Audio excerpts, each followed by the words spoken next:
The dust never settled on Kepler 442b. It hung in the air like a red fog, coating everything it touched. Jake Morrison wiped his face with his sleeve, leaving another streak of dirt across his skin. The buildings around him stood like broken teeth, shattered by months of fighting between humans and the insect-like Varn soldiers. Jake was 28 years old and had been a combat medic for 6 years. He grew up on a small farm in Montana, where the sky was blue and the air was clean. This planet was nothing like home. Here the sky burned orange, and everything smelled like smoke and metal. His squad moved carefully through the ruins of what used to be an alien town. Lisa Hayes walked beside him, her rifle ready. She was a good soldier, always alert. The other 3 members of their patrol spread out, checking each building they passed. "Keep moving," Lisa said quietly. "This place gives me bad feelings." Jake nodded but said nothing. He felt it too. The silence was too complete, too empty. Whatever had lived here was long gone. They were 2 blocks past the town center when Jake heard it. A sound so soft he almost missed it. A cry, weak and full of pain. He stopped walking. "Did you hear that?" he asked. Lisa frowned. "Hear what?" There it was again. A small, desperate sound coming from a pile of rubble to their left. Jake moved toward it. "Morrison, we need to keep moving," Lisa said, her voice sharp with warning. "Just give me a minute," Jake said. He knelt beside the broken concrete and twisted metal. The sound came again, clearer now. Something alive was trapped underneath. Jake started pulling away chunks of debris, his gloves protecting his hands from the sharp edges. Lisa sighed and stood guard, watching the empty streets around them. The other soldiers stopped, waiting. "What are you doing?" one of them called. "Something's alive down here," Jake replied, not looking up. His heart beat faster.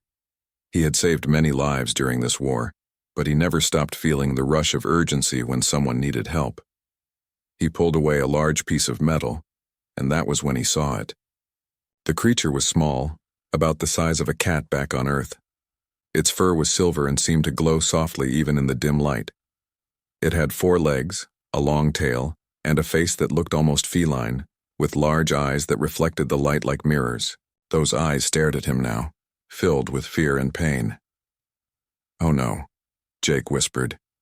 He recognized this species from the briefings. These were Marathi, peaceful aliens who had nothing to do with the war. Their home planet had been destroyed months ago. The survivors had scattered across space looking for safety. This one was badly hurt. Its left back leg was bent wrong, clearly broken. Deep cuts ran across its body, crusted with dried blood. The creature's breathing was fast and shallow, and its whole body shook with fever. Jake reached out slowly, speaking in a soft voice. "Hey there, little one. I'm here to help." The Marathi made a sound that was half cry, half growl. It tried to crawl away, dragging itself across the ground with its front legs. The broken leg left a small trail of blood behind it. "Morrison, we really need to go," Lisa said, her voice urgent now. "We're exposed here." Jake ignored her. He pulled off his jacket and moved closer to the terrified creature. Every time he got near, it tried to move away, even though each movement clearly caused it terrible pain. "I know you're scared," Jake said quietly. "I know everything hurts, but I promise I won't hurt you more. Just let me help." The creature's energy was running out. It stopped trying to crawl and just lay there panting hard. Its eyes never left Jake's face. He could see the question in those eyes. Would this large alien being kill it, or would it show mercy? Jake wrapped his jacket carefully around the small body. The Marathi was too weak to fight much now. It made one last soft cry and then went still, either from exhaustion or because it had given up hope. "Got it," Jake said, standing up with the bundle in his arms. He could feel the creature's heart beating fast against his chest through the fabric. Lisa stared at him. "Are you serious right now? You're bringing that thing back to base?" "Yes," Jake said simply. "Do you know how much trouble you're going to be in?" Lisa asked. "We barely have enough medical supplies for our own people. Captain Porter is going to lose her mind." "Probably," Jake agreed. He started walking back toward their base, holding the injured alien carefully. But I can't just leave it here to die alone. The walk back to forward operating base Mercy took 40 minutes. The creature in Jake's arms stayed very still. He worried it might already be dead, but every few minutes he felt it take a breath, and that kept him moving. The base was a collection of prefab buildings surrounded by walls made of sandbags and metal barriers. Guards at the gate gave Jake strange looks when they saw what he was carrying, but they let him through. Jake went straight to the medical tent.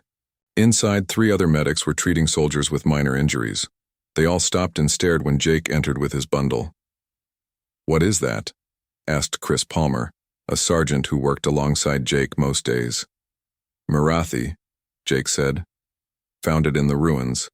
It's in bad shape." He set up a space in the corner of the tent, away from the human patients.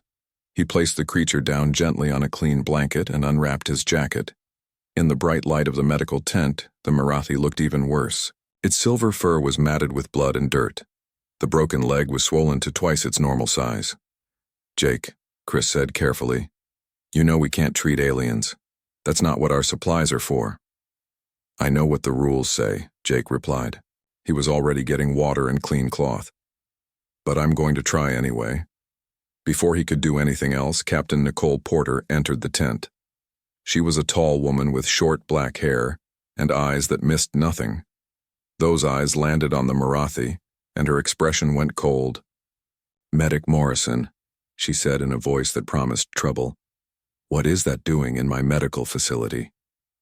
Jake stood up straight. "It's an injured civilian, Captain. I found it dying in the ruins." "It's an alien with no strategic value to our mission," Porter said. "Our supplies are limited. Every bandage, every drop of medicine we have is meant for human soldiers." "Permission to use my personal supplies, Captain," Jake said. "And any of my off-duty time. This won't interfere with my regular duties." Porter looked at him for a long moment. Jake could see her thinking, weighing the situation. Finally, she spoke. "You have 48 hours. If that creature dies or becomes a problem in any way, you will face disciplinary action. Am I clear?" "Yes, Captain. Crystal clear." Porter turned and left the tent. Jake let out a breath he didn't know he was holding. 48 hours. He would make them count. He turned back to the Marathi. It was curled into a tight ball, trying to make itself as small as possible. Its eyes were open, watching him with fear. "Okay," Jake said quietly. "Let's see what we can do for you." He had saved this creature's life by bringing it here. Now came the harder part, earning its trust and helping it want to live again. 5 days after finding Luna, Jake woke to find her sitting at the edge of her enclosure, watching the entrance of the medical tent. Her silver fur was cleaner now, and the splint on her leg kept it straight. The wounds on her body were starting to heal, pink skin showing beneath the scabs. But it was her eyes that showed the biggest change. They were no longer filled with pure terror. Now they held something else. Awareness, interest, maybe even a tiny bit of hope. Jake sat up on his cot and smiled at her. "Good morning, Luna." She turned her head to look at him. Her ears, which usually lay flat against her head, twitched forward slightly. It was a small thing, but to Jake, it felt like a victory. Over the next week, Luna's physical healing continued. Her leg was setting properly. The wounds closed and started to fade. She ate regularly now and drank plenty of water. Chris brought her supplements that the database recommended for Marathi health. But healing her mind and spirit took longer. Luna still flinched at loud noises. When soldiers walked too close to her enclosure, she pressed herself into the corner.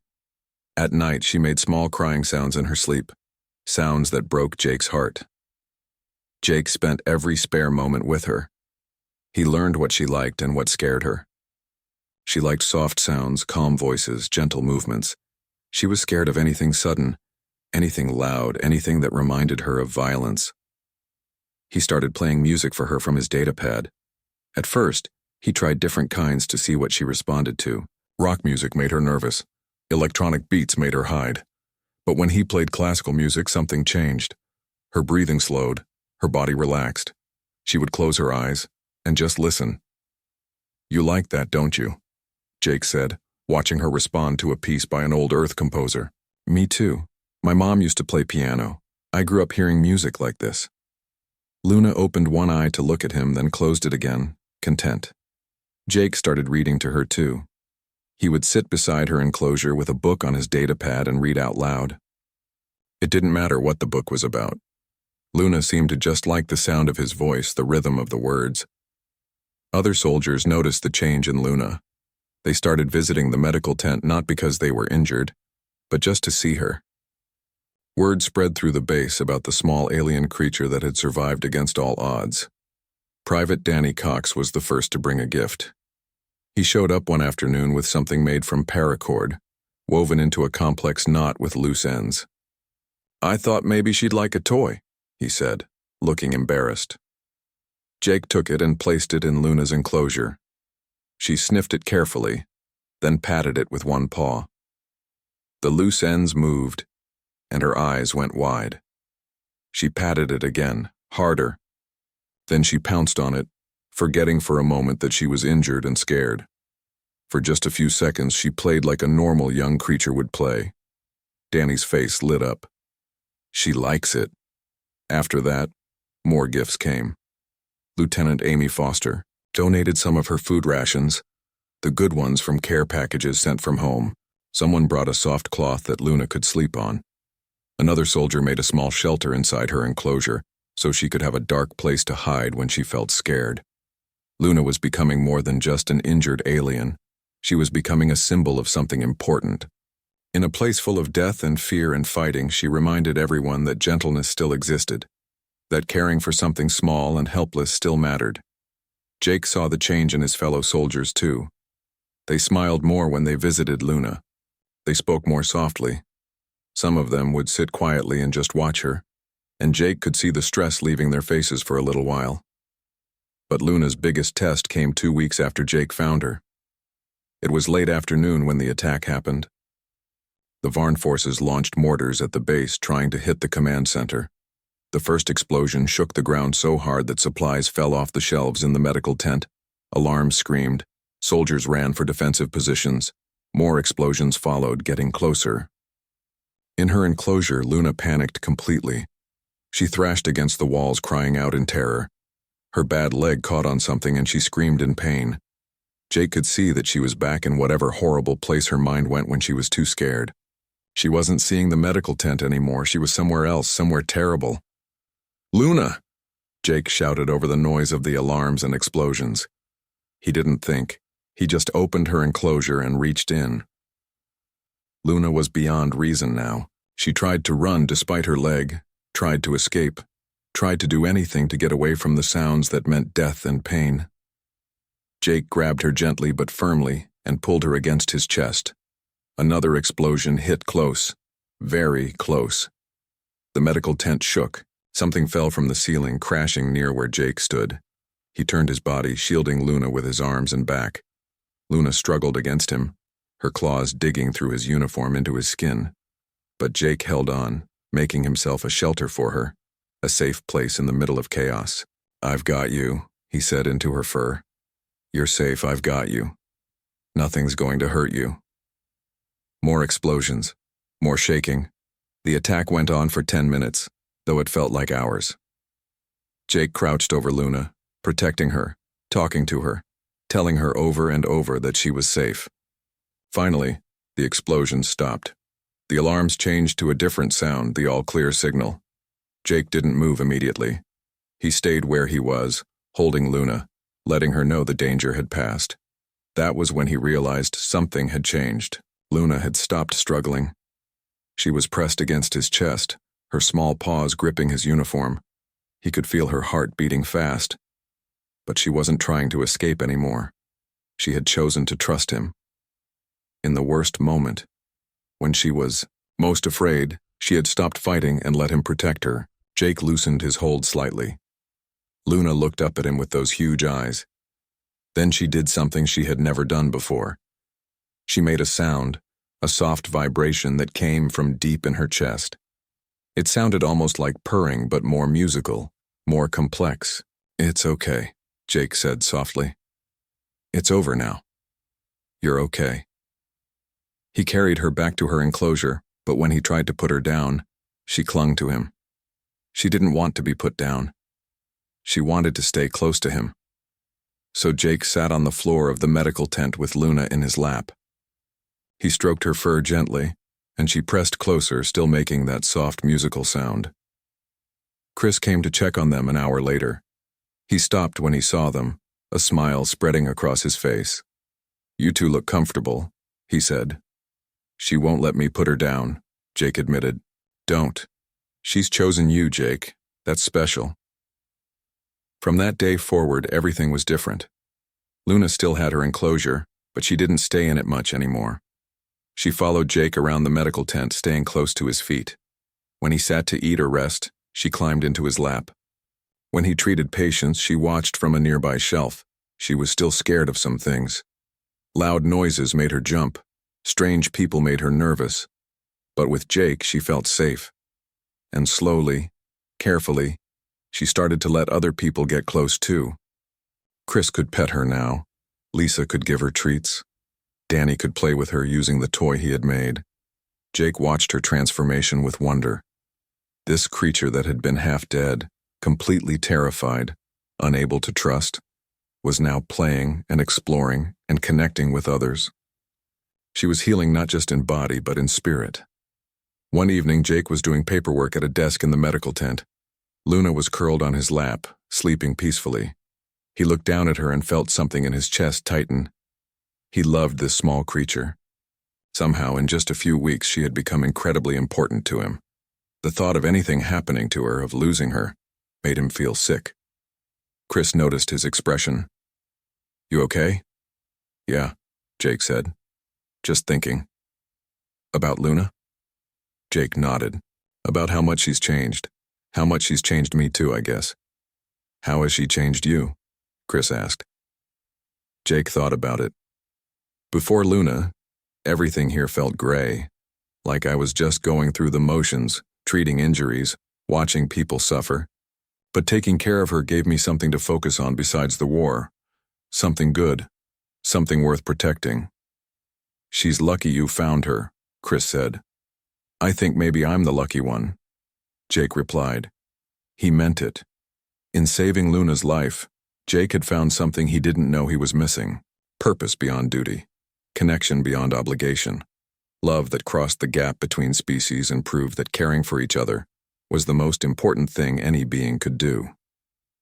Luna stirred in his lap, opened her eyes, and looked up at him. Then she pressed her small head against his hand, asking to be petted. Jake smiled and stroked her soft fur, and Luna made that musical purring sound that meant she was content. In a place of war and death, they had found each other. And in finding each other, they had both found a reason to believe in goodness again. The first night was the worst. Jake sat on a crate near the Marathi's makeshift bed, watching the small creature struggle with every breath. He had cleaned its wounds as gently as possible, but each touch had made it cry out in pain. Now it lay curled tight, trembling, refusing to look at him. Jake had set up a small enclosed area using supply boxes and a metal screen. It wasn't perfect, but it gave the creature some privacy and safety. Inside, he had placed water in a shallow bowl and some protein paste that the computer database said Marathi could eat. The creature hadn't touched either one. You need to drink something, Jake said softly. Please. The Marathi's only response was to turn its head away. Chris Palmer came over during his break, carrying 2 cups of coffee. He handed one to Jake and looked at the alien. Any change? Chris asked. No, it won't eat or drink. Just stays curled up like that. Jake sipped the coffee, grateful for the warmth. The nights on this planet were cold. Maybe it's too scared, Chris suggested. I mean, think about it. Its whole world was destroyed. It probably saw terrible things. Then it gets hurt and left behind. Now a giant alien is trying to touch it. I'd be scared too. Jake knew Chris was right. He had been thinking about this for hours. The Marathi wasn't just physically injured. Something inside it was broken too. Some part of its spirit that made it want to keep living. I read about their species, Jake said. They form strong emotional bonds, like really strong. The database said they're empaths, can feel what others feel. So it can feel that you're trying to help? Chris asked. Maybe. Or maybe it just feels too much pain and fear to notice anything else. Chris patted Jake's shoulder. Get some sleep. I'll watch it for a while. But Jake couldn't sleep. He lay on his bunk in the barracks, staring at the ceiling. He kept thinking about those frightened eyes, that small body trying so hard to escape even while dying. Tomorrow would be the second day of his 48-hour limit. He needed to make progress fast, or Captain Porter would make him put the creature outside. The next morning, Jake tried a different approach. Instead of trying to get close to the Marathi, he just sat nearby and talked. He told it about Montana, about his family's farm, about the horses they raised. He described the mountains and the rivers, the smell of pine trees and fresh grass. The creature didn't move, but Jake thought maybe its breathing got a little slower, a little calmer. He placed fresh food and water at the edge of the enclosure and moved back to his seat. Then he just waited. Hours passed. Other medics came and went, treating soldiers, restocking supplies. Some stopped to look at the Marathi with curiosity. Others frowned, clearly thinking Jake was wasting his time. Late in the afternoon, Jake saw movement. The creature's head lifted slightly, its nose twitched. Slowly, very slowly, it crawled toward the water bowl. It took 3 small laps, then quickly retreated to its corner. Jake's heart jumped with hope. It was drinking. That was good. That was really good. By evening, the food bowl was empty too. Jake couldn't prove the Marathi had eaten it, but who else would have? He put out more food and more water. That night, Captain Porter came to check on the situation. She stood looking at the small alien for a long minute. Has it shown any signs of getting better? She asked. It's drinking and eating now, Jake reported. That's progress. Its leg is still broken. Those wounds are still open. 48 hours is almost up, Morrison. I know, Captain, just give me a little more time. Please. Porter's expression softened slightly. You have a good heart, medic, but we're in a war zone. Sometimes good hearts have to make hard choices. She left without saying more. Jake spent the night in a chair next to the enclosure. He dozed off and on, waking every time he heard the Marathi move.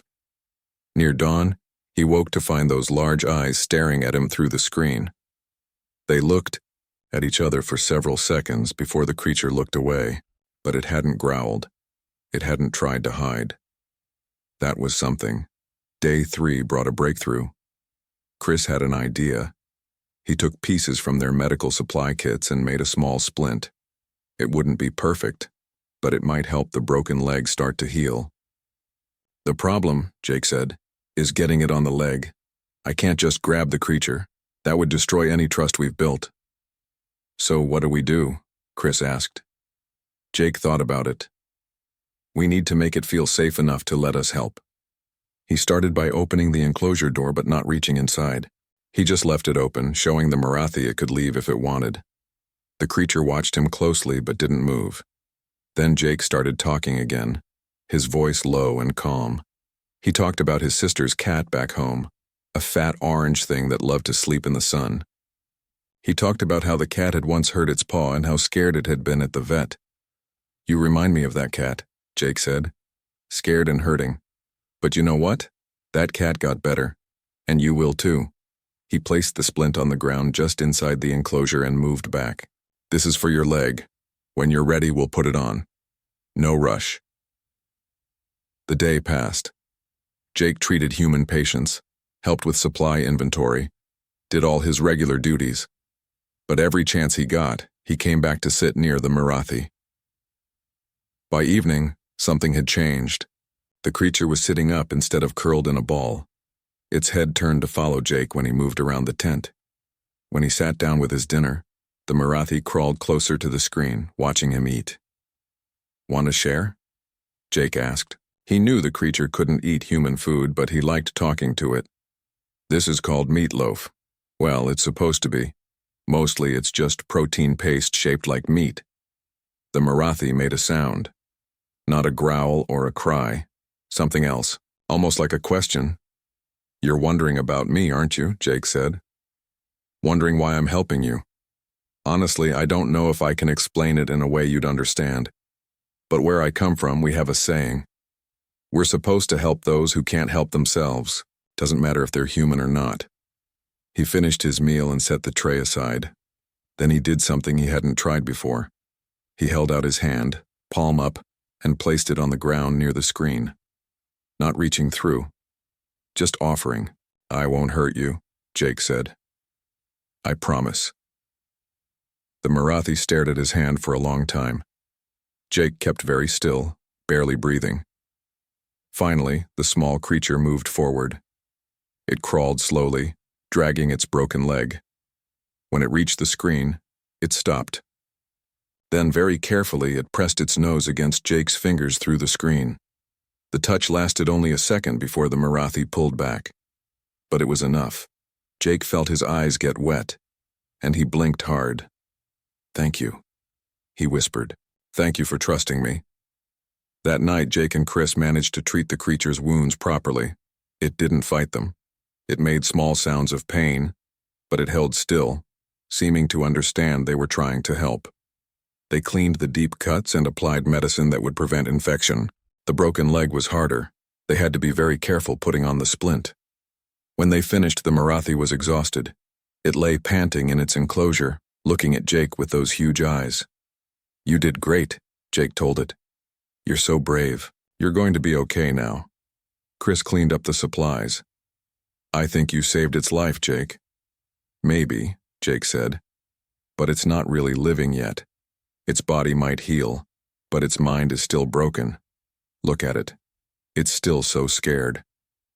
"Give it time," Chris said. "You've already done more than anyone thought possible." Jake stayed with the creature all night. As the hours passed, he started to notice something. The Marathi was watching him, really watching him. Not with fear now, but with something else. Curiosity, maybe, or the beginning of understanding. When morning came, Jake felt like he had crossed some invisible line with the small alien. It wasn't healed, it wasn't happy, but it was starting to believe it might survive. And that was more than enough for now. He gave the creature a name that day, Luna, because her silver fur reminded him of moonlight, and because she had come into his life during the darkest time he had ever known. 3 weeks after Jake found Luna, a ship arrived at Forward Operating Base Mercy. It wasn't a military vessel. The marking on its side showed it belonged to the Marathi Refugee Council, an organization trying to help the survivors of the destroyed Marathi homeworld. Jake was in the medical tent when Captain Porter came to find him. Her expression was serious. "Morrison, you have visitors," she said. "The Marathi envoy wants to speak with you about the creature you rescued." Jake's stomach dropped. He looked at Luna, who was sleeping on a blanket near his workstation. "They want to take her?" "Just come to the command center. Bring the Marathi if you want." Jake picked up Luna carefully. She woke and made a questioning sound but relaxed when she realized it was him. He carried her across the base to the command center, his heart beating too fast. Inside, 3 Marathi adults waited. They were larger than Luna, about the size of medium dogs. Their fur was different colors. One gold, one deep blue, one striped with silver and black. They wore simple clothing that looked more ceremonial than practical. The gold-furred one stepped forward. "I am Commander Kara Hughes," she said in perfect English. "We received a report that one of our people was here alive. We came as quickly as we could." Jake held Luna a little closer. "Her name is Luna. I found her injured in the ruins 3 weeks ago." Kara's eyes went wide when she looked at Luna. "By the stars. That's Luna from the settlement near the Western Mountains. We thought she was dead. Her whole family was killed when the Varn attacked." Luna had woken fully now. She stared at the other Marathi, her body tense. Jake expected her to be happy, to want to go to her own kind. Instead, she pressed herself against Jake's chest and made a low, unhappy sound. "Luna?"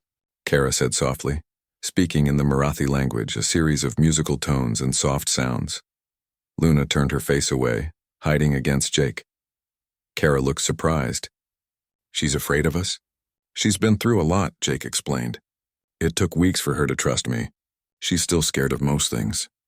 We've come to take her to the sanctuary ship, Kara said. A place where she can be with other Marathi, where she'll be safe and cared for by her own people. The words hit Jake like a punch. Of course they would want Luna back. Of course she should be with her own kind. It made sense. It was logical. It was the right thing. So why did it feel like his heart was being torn out? When? Jake asked, his voice rough. Tomorrow morning, if that's acceptable. We need to process some paperwork with your command, but we can leave as early as dawn. Jake nodded, not trusting himself to speak more. He carried Luna back to the medical tent and set her down on her blanket.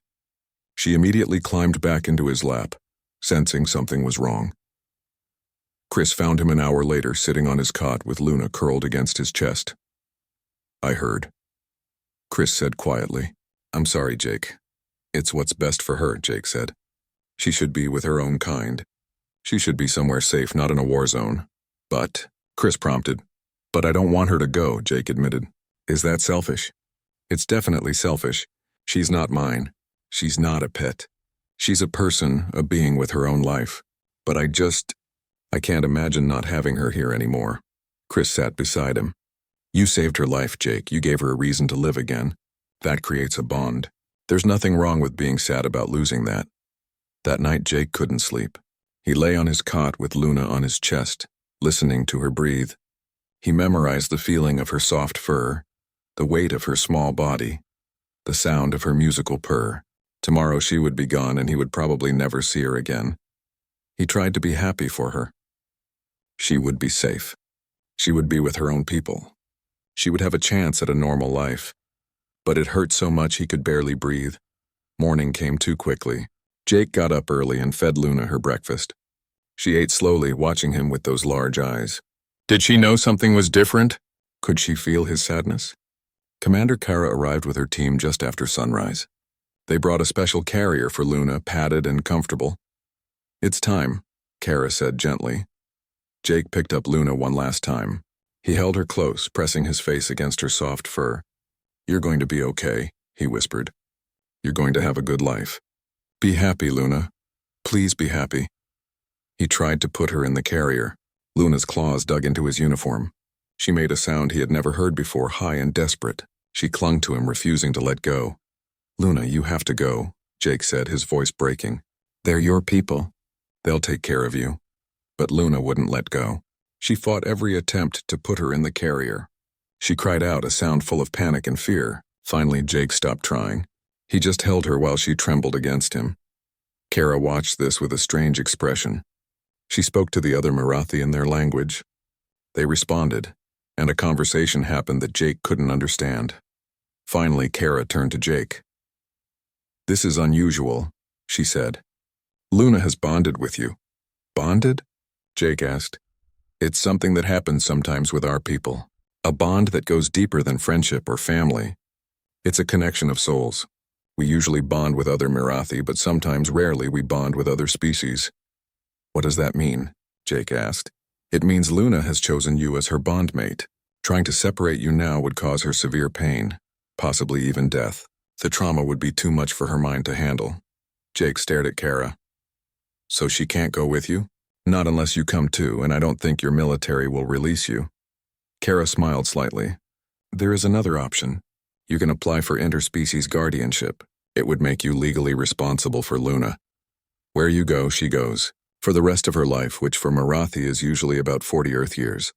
40 years? Jake repeated. His tour of duty here was supposed to end in 6 months.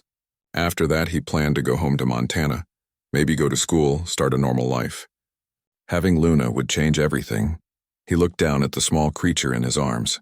She had stopped struggling and was watching his face, waiting for his decision. This wasn't a choice at all. Not really. Yes, Jake said. I'll take guardianship. I'll take care of her. Whatever paperwork you need, I'll sign it. Kara nodded, looking pleased. I'll help you with the process. Fair warning, though. Your command might not approve. A combat medic with a dependent is unusual. Captain Porter was called to the command center. She listened to the explanation with a frown that grew deeper with every word. Absolutely not, she said when they finished. Morrison is a soldier. He can't be responsible for an alien creature in a combat zone. Permission to speak, Captain, Jake said. Porter glared at him but nodded.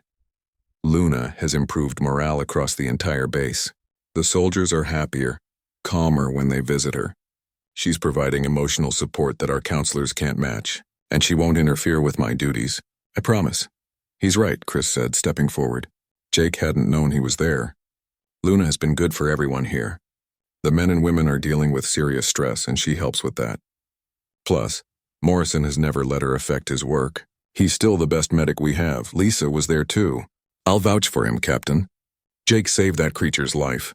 If she needs him to survive, we should let him keep her. More soldiers spoke up. Danny, Amy, others Jake barely knew. They all supported him. All argued that Luna should stay. Captain Porter listened to them all. Her expression slowly changed from angry to thoughtful to something almost soft. Fine, she finally said. Morrison, you can keep the Marathi, but if she becomes a problem, if she interferes with your duties even once, she goes to the sanctuary ship. Understood? Yes, Captain. Thank you, Captain. The paperwork took 3 days to process. Kara stayed to help with the legal details. Jake learned a lot about Marathi culture during those days. He learned about their empathic abilities, their long lives, their strong sense of loyalty. You need to understand, Kara told him. Luna will never leave you now. The bond is permanent. She'll feel what you feel, know when you're hurt or upset, and you'll start to understand her better too. It's not telepathy, but it's close. I'm okay with that, Jake said. Kara smiled. I can see why she chose you. You have a good heart, Jake Morrison. Take care of our Luna. I will. I promise. When the paperwork was finally done and Kara's ship prepared to leave, Jake brought Luna to say goodbye. Luna approached the other Marathi cautiously. Kara touched her head gently and spoke in their language. Luna responded with soft musical sounds. I told her to be happy, Kara translated, and she said she already is. After the ship left, Jake carried Luna back to the medical tent. Chris was waiting with a grin. So you're a dad now, Chris said. Jake laughed. I guess I am. Luna made her purring sound and pressed her head against Jake's hand. He petted her soft fur and felt something settle in his chest. She was his responsibility now. His to protect and care for, and somehow that felt exactly right.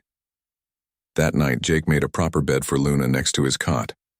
But when he laid down to sleep, she climbed up and curled against his chest right over his heart. Okay, Jake said softly. You can sleep here. Luna's purr deepened and Jake closed his eyes, feeling more content than he had in years. Whatever challenges came next, they would face them together. 6 months passed. The war with the Varn slowly wound down toward an uneasy peace. Fighting happened less often. Patrols became routine instead of dangerous. Talk began about sending troops home. In those 6 months, Luna transformed completely. Her leg healed strong and she could run and jump without any sign of injury. Her fur grew thick and glossy. The fear that had lived in her eyes was gone, replaced by curiosity and joy. But the biggest change was in how she behaved. Luna had become part of the medical team. She seemed to know somehow which patients needed her most. When soldiers came in with injuries, she would watch them. If someone was only hurt in body, she stayed back. But if someone was hurt in mind and spirit, she went to them. Private Kenny Jacobs came in one day with a minor wound on his arm. Chris cleaned and bandaged it quickly. The physical injury was nothing serious. But Luna jumped onto the bed beside Kenny and refused to leave. She pressed against his side, purring. Kenny's hands shook as he petted her. I'm fine, he said. Really, I'm okay, but he wasn't. Jake could see it. Kenny had been in a bad fight 2 days earlier. He had watched his best friend die. The wound on his arm was nothing compared to the wound in his heart. Luna stayed with Kenny for 2 hours. She just sat there letting him hold her, making her musical purring sound. When Kenny finally left, his hands had stopped shaking. The terrible tight look around his eyes had eased. How does she know? Chris asked, watching Luna return to Jake's side. Kara said they're empaths, Jake reminded him. She can feel pain, even pain that doesn't show on the outside. It happened again and again. A soldier would come in and Luna would know if they needed her. Sometimes she spent hours with someone who seemed fine to everyone else. Later, Jake would learn that person had been thinking about giving up, about ending their pain permanently. Luna somehow sensed that darkness and pulled them back from it. Word spread. Soldiers started coming to the medical tent just to sit with Luna, even when they weren't injured. Captain Porter noticed but said nothing. Even she could see that Luna was helping in ways medicine couldn't. Jake felt proud of Luna, but he also worried. She was giving so much of herself to help others. What if it was too much? What if feeling all that pain hurt her? He talked to her about it one night. She sat in his lap while he stroked her fur. You don't have to help everyone, you know. You're allowed to rest. You're allowed to just be happy. Luna looked at him with those large, knowing eyes. Then she pressed her head against his chest right over his heart. Her purr vibrated through him. She was telling him something, he realized. She was showing him that helping others made her happy. That being needed gave her purpose. Jake understood that. It was why he had become a medic in the first place. As the months passed, Jake noticed something else. He was changing too.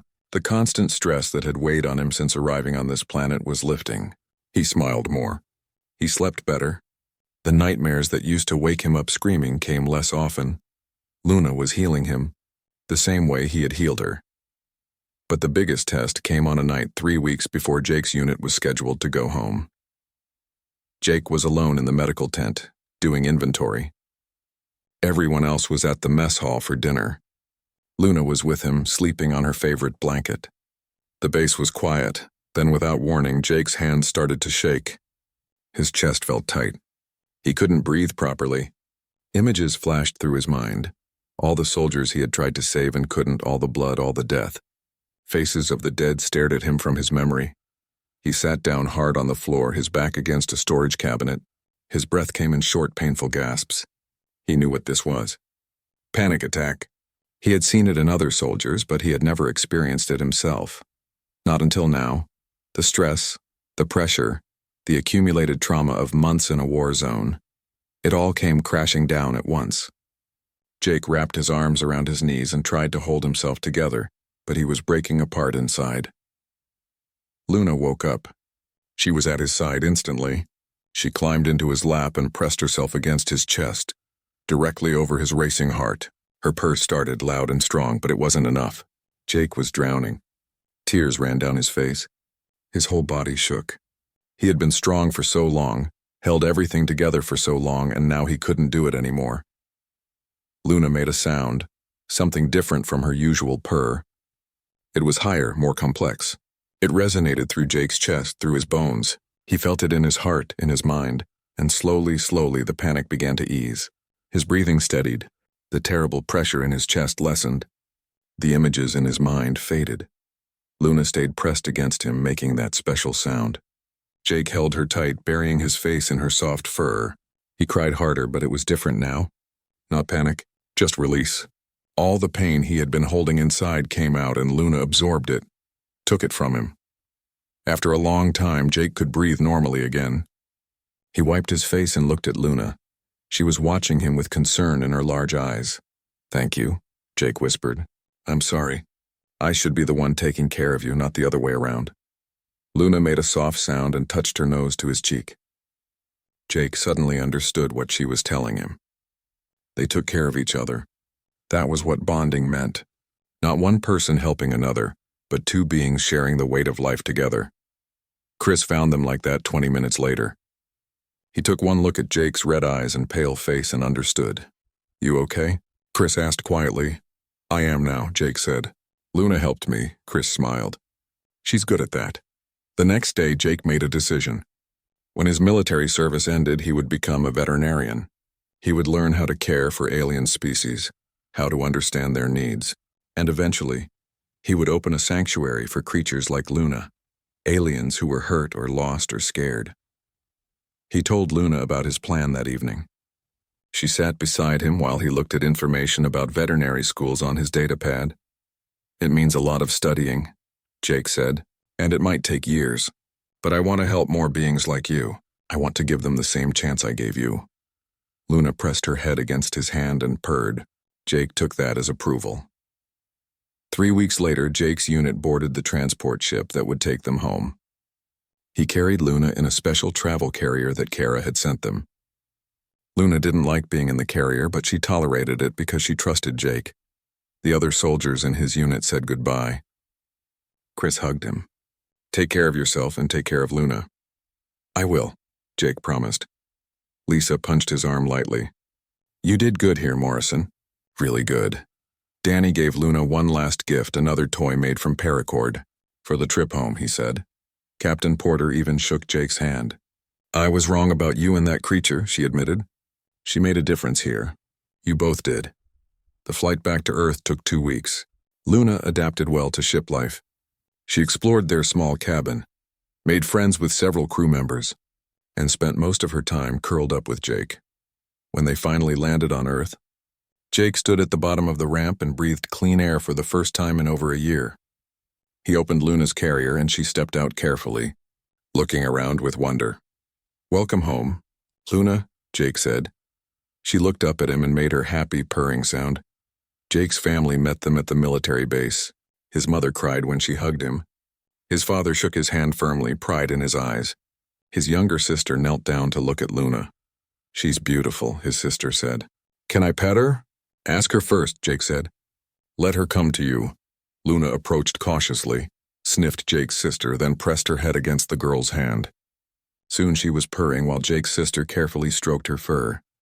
"She likes you," Jake said, smiling. Life as a civilian took adjustment. Jake enrolled in a veterinary program that specialized in alien species. The work was hard, but he loved it. Luna went everywhere with him. The university made special accommodations for her, recognizing her as a bonded companion. Years passed. Jake graduated top of his class. He worked at several veterinary clinics, learning everything he could. Luna grew older, but her species aged slowly.